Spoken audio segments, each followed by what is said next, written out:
The asphalt ribbon of Highway 16 unspooled before him, swallowed by the dense darkness of the Pacific Northwest night. The road seemed endless, a never-ending path stretching into the unknown, where shadows danced and whispered secrets only the night could understand. Ancient pines, their silhouettes stark against the moonless sky, pressed close to the road, forming an impenetrable wall of shadows. These trees had stood for centuries, silent sentinels of the forest, witnessing countless stories unfold under their watchful gaze. The air hung heavy with the smell of damp earth and pine needles, a fragrance that usually calmed Jake Red Daniels. It was a scent that reminded him of simpler times, of childhood adventures, and the comforting embrace of nature. But tonight, it felt different. Not tonight. Tonight, the familiar aroma was tainted with a sense of foreboding, a hint of danger lurking just beyond the edge of perception. Tonight, even the familiar scent felt oppressive, laced with an undercurrent of something unknown, something unsettling. It was as if the forest itself was alive, breathing, watching, waiting for the right moment to reveal its secrets. Red gripped the steering wheel of his Peterbilt 389, his knuckles white against the worn leather. The truck, his trusted companion on countless journeys, now felt like a fragile vessel, navigating through a sea of darkness. The headlights cut through the darkness, their beams seeming to barely penetrate the thick gloom that clung to the forest. The trees seemed to close in around him, their branches reaching out like skeletal fingers, trying to pull him into their shadowy embrace.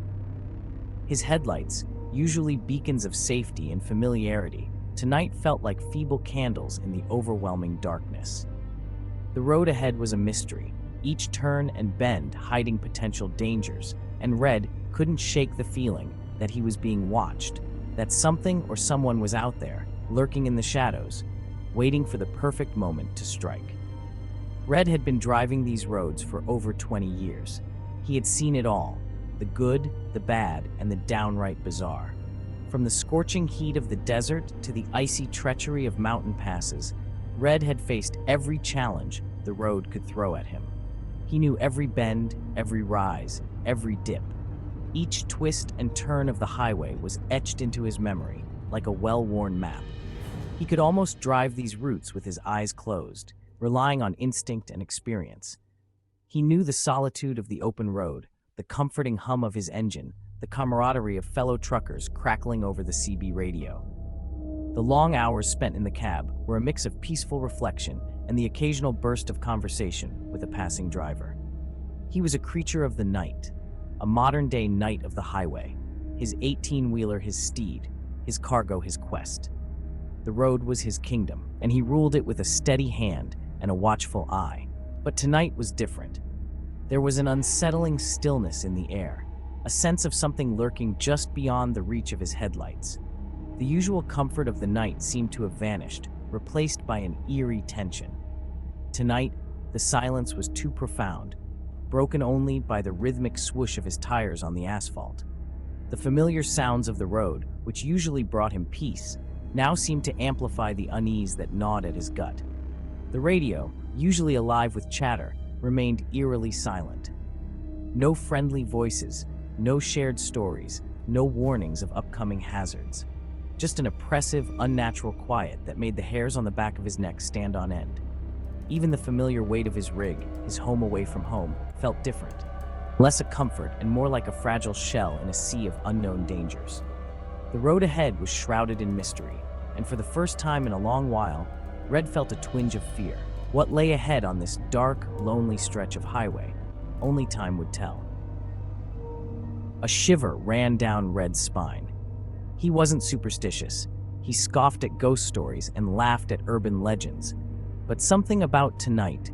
He glanced in his rearview mirror, his gaze automatically checking the empty road behind him. Then he froze. 2 points of light, malevolent and bright, stared back at him from the darkness. They were eyes, he realized, huge and yellow, like those of a predator caught in headlights. But these eyes, they weren't reflecting light, they were emitting it. A primal fear, cold and sharp, shot through him. At that moment, as if responding to his fear, the engine sputtered, coughed once, and died. The silence that descended was deafening, amplified by the previous hum of the engine. Great, just great. He tried the ignition again. Nothing. He was alone, his lifeline to civilization severed. He grabbed his flashlight, his hand trembling slightly. He had to check the engine, see what was wrong. But the eyes in the mirror held him captive, their unsettling glow burning into his mind. He couldn't shake the feeling that he was being watched, hunted. Taking a deep breath, Red forced himself to open the truck door and step out into the night. The air hit him like a wall, heavy and cold, sending another shiver down his spine. He shone his flashlight around, the beam cutting through the darkness like a knife. The towering trees seemed to press closer, their branches like grasping claws reaching out towards him. And then he saw them. More eyes, dozens of them, ringing him, surrounding the truck. Glowing yellow eyes, peering at him from the shadows, their owners invisible in the thick darkness. He was encircled, trapped. Before Red could react, a sound cut through the stillness, a heavy thud, then another, and another. Something was hitting the side of his truck. Hard. He swung his flashlight towards the sound, his heart pounding in his chest. He couldn't see anything, but the sounds were getting closer, more insistent. The banging was coming from all sides now, from the forest, from behind the truck, from the road ahead. Whatever these creatures were, they were closing in. Fear, raw and primal, surged through him, threatening to overwhelm him. He had to do something. He couldn't stay here. A low growl, guttural and menacing, rose from the darkness behind the truck. It wasn't the sound of an animal Red recognized. This was something different, something hungry. The growl was followed by a chorus of snarls and clicks, the sounds seeming to come from everywhere and nowhere at once. Panic welled up in Red's throat, choking him. He scrambled back into the truck, slamming the door shut behind him. He fumbled for the lock, his fingers clumsy with fear. He could hear the creatures moving outside, their heavy footsteps shaking the truck.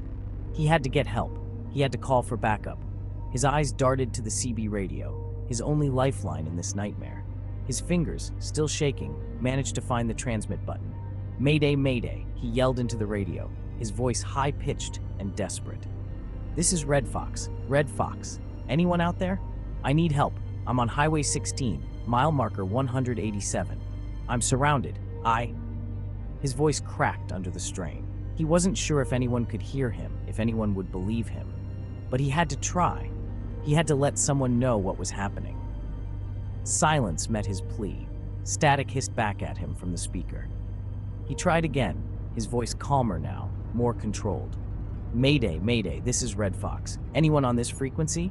I need assistance. My location is Highway 16, mile marker 187. Engine trouble. And something else." He waited, every second an eternity. The creatures outside continued their relentless assault on his truck, the banging and scraping, a terrifying counterpoint to the silence on the radio. He scanned the darkness beyond his windshield, his heart pounding in his chest, hoping against hope for a sign, for any indication that someone, anyone, was out there. Minutes stretched into an eternity. The creatures outside never relented, their presence a constant, terrifying pressure. Red huddled inside his truck, his sanctuary, his only protection against the nightmare unfolding outside. He kept the CB radio on, the occasional crackle of static the only sound that broke the terrifying symphony of growls, snarls, and relentless banging. Sleep was impossible. Fear was a powerful stimulant, keeping him alert, his senses on high alert. He watched the sky lighten slowly, the darkness outside his windshield gradually giving way to the soft gray light of pre-dawn. With the first hint of light, the creatures outside grew quiet. The banging ceased, the growls faded. As the sun finally broke over the horizon, casting its golden light across the forest, Red dared to hope that the worst was over. The golden rays pierced through the dense canopy, illuminating the dark woods that had been shrouded in mystery and fear throughout the night. It was a sight that brought a fleeting sense of relief, a momentary escape from the terror that had gripped him. He cautiously stepped out of his truck, his body stiff and sore from the long night. Every muscle ached, a testament to the tension and fear that had kept him on edge. The truck had been his sanctuary, a fragile barrier between him and the unknown horrors lurking in the darkness. The forest was silent now, the only sound the gentle rustling of leaves in the morning breeze.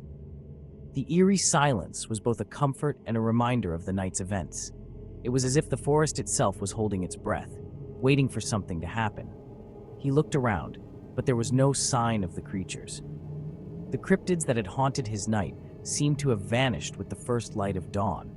He scanned the area, his eyes searching for any movement, any hint that they were still there. They were gone, vanished with the darkness. It was as if they had never been there, leaving behind only the fear and uncertainty that had accompanied their presence. His truck, however, bore the scars of their encounter. The vehicle that had been his shield now stood as a testament to the night's horrors. Deep scratches marred the paint, dents pockmarked the metal. Each mark told a story of a close call, a narrow escape from the clutches of the unknown. The evidence of the night's horrors was undeniable. The truck was a canvas of fear, each scratch and dent a brushstroke in the painting of his terror-filled night. The memory of the glowing eyes, the terrifying sounds, the feeling of being hunted would forever be etched in his mind. Those eyes, glowing with an unnatural light, had pierced through the darkness, haunting him even now. The sounds, a cacophony of terror, echoed in his ears, a constant reminder of the night he had survived. The feeling of being hunted, of being prey in a forest that had turned against him, was something he would never forget. It was a night that had changed him, a night that would stay with him forever.